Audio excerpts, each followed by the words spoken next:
Hey guys, this is Dion here with Your Guitar Academy, and in this unit I'm going to take you through that really cool chunky funk rock single note riffing style that John Frusciante uses so much in his playing. So I'm going to cover the technique and how you can kind of maximize the sound and really kind of get into detail about the relationship between the picking and the fretting hand.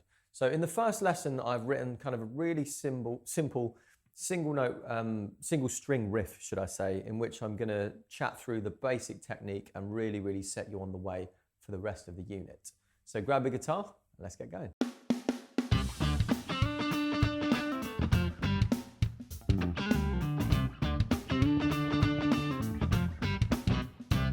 Before we get started, don't forget to head over to the website to find all additional materials, including tab, backing tracks, and also the lesson write-ups. And also, please don't forget to like and subscribe and leave us a comment, and we'd love to hear how you're getting on. Okay, so let me just first demonstrate exactly what it is that I'm talking about when I refer to this style as single note, chunky funk rock riffing. So it sounds something like this, and I'm going to play through the riff that you can see in the tab for this particular lesson. It sounds something like this.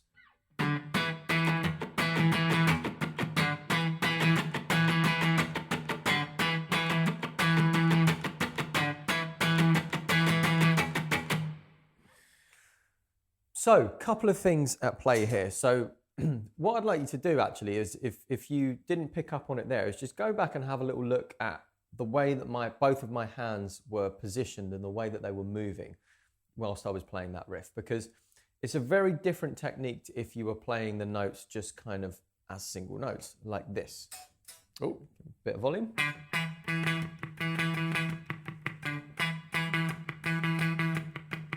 So, as you can see, the sound is completely different. So I want to talk to you first of all, about what's happening in the riff and then how to really nail that technique. So let's just talk about the notes first. So we're just going to play them exactly as they are, exactly as they're written. No kind of muting yet, just single notes. Okay, so the first two notes are going to be fret 5 and 7 on the A string, and it's on beats 1 and 1 and. So it's just 1 and. So now is where our 16th notes come into play. So this is where I want to talk to you about keeping this hand moving. So remember, 16th notes are going to be 1 E and a, 2 E and a, 3 E and a, 4 E and a, 1 E and a, 2 E and a, 3 E and a, 4 E and a. So just keep that in mind. We're going to go through the single notes, then we're going to get this 16th note thing going. So we had 1 and then on beat number 2 we had 2 E and a. So you see I went 2 E, picked the notes, and then did and a, muted. So all I did was just lift that finger up there. 1 and 2 E and a. Then the third beat is 3 E and a. So all 4 of those 16th notes on beat number 3 are played as the 7th fret of A. 3 E and a, and then beat number 4 is just all muted. 4 E and a. So without the strummy thing, it sounds like this. 1 and 2 E and a, 3 E and a, 4 E and a, 1 and 2 E and a, 3 E and a, 4 E and a. So, as you'll agree, it sounds really cool.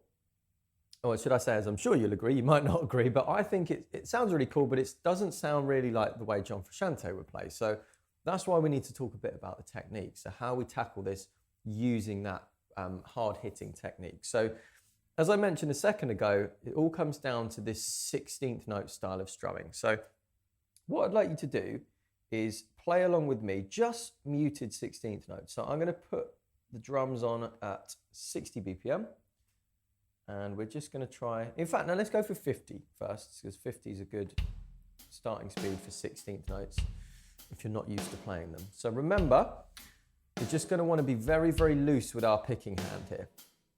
So I'm striking all of the strings. So I'm not zoning in on a particular one, just every single one. And with your fretting hand, you can just cover up all of the strings like this. So they're just laid across there, not pressing down. We just want to get used to this feel of solid 16th notes.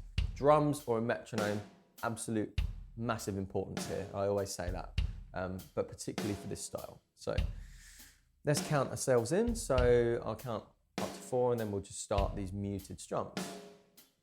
Okay, so 1, 2, 3, E and a, 4, E and a, 2, 3, 4. 1 E and a, 2 E and a, 3 E and a, 4 E and a, 1 E and a, 2 E and a, 3 E and a, 4 E and a, 2 E and a, 3 E and a, 4 E and a. So you'll see, if you were watching my picking hand, I'm kind of whipping the wrist a fair bit there, and it generates a bit more power and a bit more kind of aggression, okay? What you can also do, if you want to, is you can accent each of the numbered beats, the downbeats. So 1 E and a, 2 E and a, 3 E and a, 4 E and a. It's not completely essential or necessary, but I think it sounds a bit cooler if you do that. So 1 E and a, 2 E and a, 3 E and a, 4 E and a. And it just adds a little bit more flair to it. So that is the movement with our picking hand, all right? So you're just gonna wanna get used to that, make that timing really, really solid with that. And then let's move on to the fretting hand. So let me just first actually play this riff now, again, with a bit of gain, using this heavy-handed technique, and you'll hear the difference to the first way of playing it. So like this, 3 and 4 and.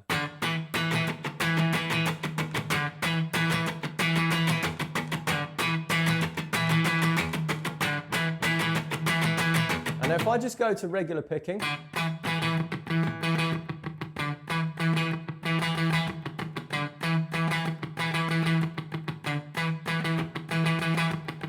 again, it still sounds cool, but it doesn't sound quite as aggressive and quite as in your face as if you use the all the strings technique. So let's now talk about the fretting hand and see what's happening here, because this is kind of where the magic happens, really. So what I'm doing, and if you noticed, you'll see my first finger is incredibly flat to the strings. So it's fretting that 5th fret on the A string, but it's laid across the other ones without applying any pressure. So you should get this sort of sound. So you see, you can hear the A string, not the other ones. And it's also very gently touching the underside of the low E string. So it's muting that as well. Okay, so you hear, I can strike all of the strings and get only this note.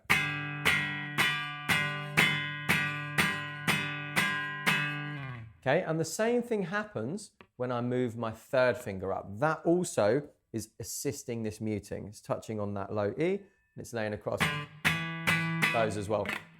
You get a lovely muted sound, all right? So that is one thing that you're gonna have to just make little kind of, experiment a little bit yourself, because at first you'll probably find there will be a bit of noise. And often what it comes down to is just finding this correct angle for your hand. So if I put some gain on and I play it without doing any of that muting, doing the right hand like that, you'll hear it sounds not very good. So it's, loads of strings ringing out. So we'd have something like this.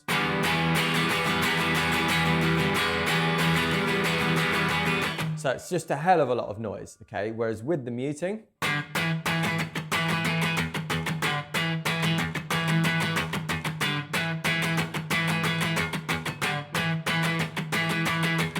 and I was hitting that particularly hard there with my picking hand. You can hear I'm really thrashing it. And because I'm muting sufficiently with the fretting hand, we're not getting any noise. So one other thing that I want to add as well is that I'm making sure the notes, particularly on the first beat, are very staccato. So I'm actually pressing the note down and releasing the pressure quite quickly. So that's just fretting, release, fretting, release. So I'm not taking my hand completely off the string, just pressing, release.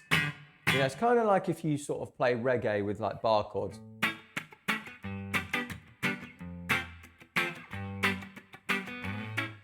So that would be play the chord, release the pressure. Same exact concept with this.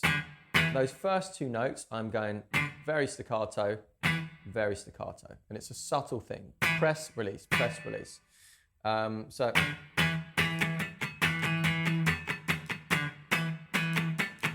same for when I want to mute all of the strings. So on beat 2, release the pressure.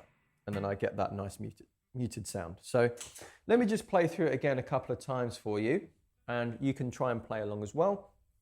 and just think about the staccato nature, and also think about using this muting as well. Okay, just at 50 BPM still. Here we go.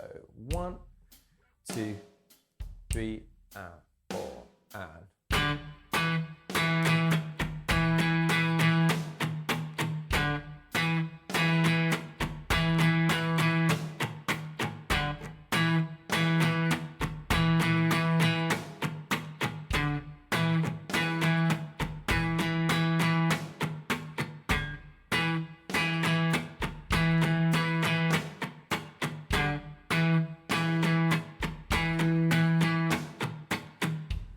Cool, let's just try it as well up to the full speed of 80 BPM. And you can just get the feel for it. I'll just give you a little demo. Here we go, 80 BPM. Start to sound something like this. 1, 2, 3, 4.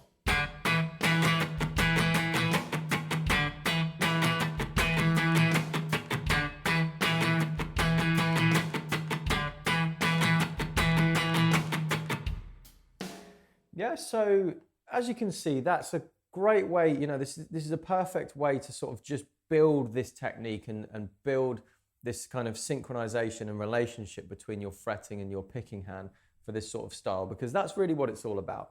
Your picking hand's going pretty crazy and your fretting hand is doing a lot of the muting and making it sound nice and clean, even with a bit of gain on, as you can hear. So my best advice would be to just get used to that, the feel of doing consistent 16th notes, keeping that timing very, very accurate. And then you can play the notes without any muting, just get used to where they're moving to and from. And then you can start finding that perfect muting position for you. And just takes a bit of time, takes a bit of experimentation, but you will get used to it. So yeah, as I say, always just take your time with this stuff. Just spend a bit of time going through each section, breaking it down, working with the drums and metronome, and I'll see you in the next lesson where we expand on this idea a little bit more.